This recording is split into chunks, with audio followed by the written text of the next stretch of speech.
भक्तगणों, आज आपको वाल्मीकि रामायण किष्किंधा कांड में सुग्रीव का श्री राम को समझाना और श्री राम का सुग्रीव को उनकी कार्य सिद्धि का विश्वास दिलाना, यह कथा आपको वाल्मीकि रामायण से सुना रहा हूँ। आप इसको ध्यानपूर्वक सुने।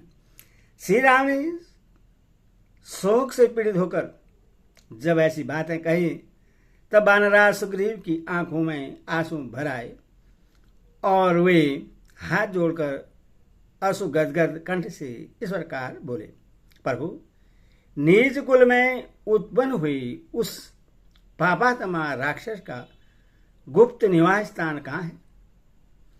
उसमें कितनी शक्ति है? उसका पराक्रम कैसा है? अथवा वह किस वंश का है? इन सब बातों को मैं सर्वदा नहीं जानता, परंतु आपके सामने सच्ची प्रतिज्ञा करके कहता हूं कि मैं ऐसा यत्न करूंगा कि जिससे मिथिलेश कुमारी सीता आपको मिल जाए। इसीलिए शत्रुदमन वीर, आप शोक का त्याग करें। मैं आपके संतोष के लिए सैनिकों से रावण का वध करके अपना ऐसा पुरुषार्थ प्रकट करूंगा जिससे आप शीघ्र ही प्रश्न हो जाएंगे। इस तरह मन में व्याकुलता लाना व्यर्थ है। आपके हृदय में स्वाभाविक रूप से जो धैर्य है उसका स्मरण कीजिए। इस तरह बुद्धि और विचार को हल्का बना देना, उसकी सहज गंभीरता को खो देना आप जैसे महापुरुषों के लिए उचित नहीं है। मुझे भी पत्नी के विरह का महान कष्ट प्राप्त हुआ है, परंतु मैं इस तरह शोक नहीं करता और न धैर्य को ही छोड़ता हूं।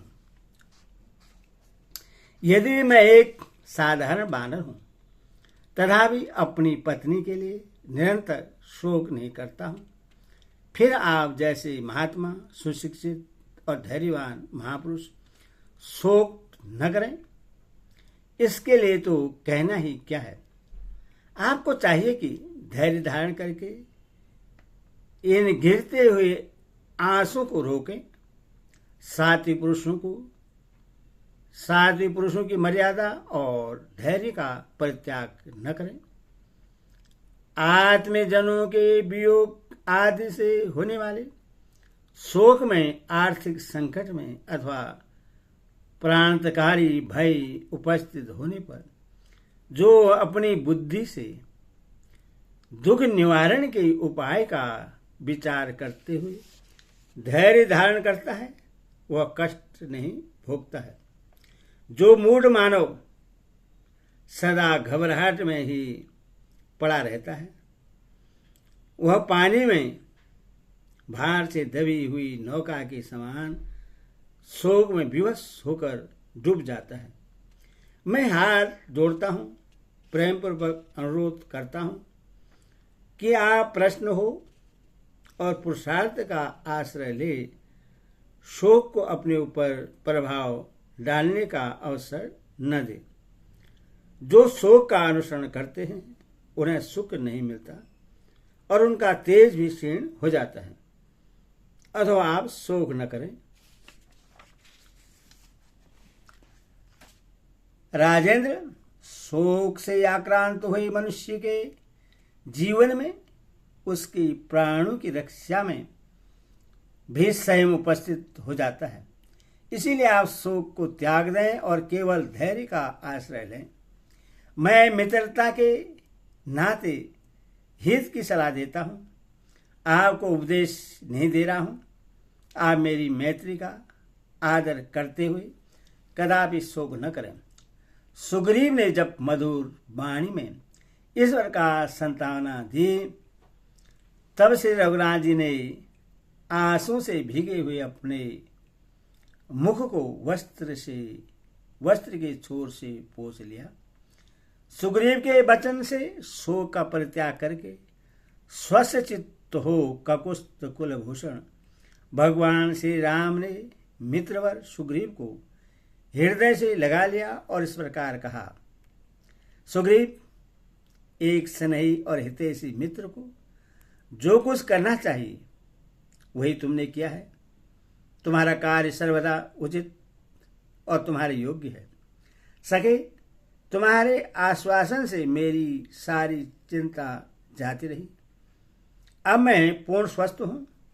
तुम्हारे जैसे बंधु का विशेष तो ऐसे संकट के समय मिलना कठिन होता है, परंतु तुम्हें मिथिलेश कुमारी सीता तथा रुद्र रूपधारी दुरात्मा राक्षस रावण का पता लगाने के लिए प्रयत्न करना चाहिए।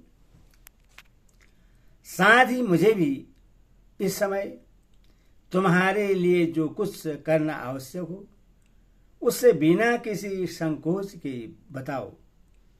जैसे वर्षा काल में अच्छे खेत में बोया हुआ बीज अवश्य फल देता है, उसी प्रकार तुम्हारा सारा मनोरथ सफल होगा।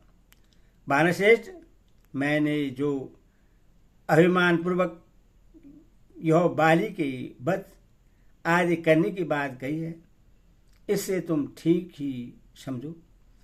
मैंने पहले भी कभी झूठी बात नहीं की है और भविष्य में भी कभी असत्य नहीं बोलूंगा। इस समय जो कुछ कहा है उसे पूर्ण करने के लिए प्रतिज्ञा करता हूं और तुम्हें विश्वास दिलाने के लिए सत्य की ही शपथ खाता हूं।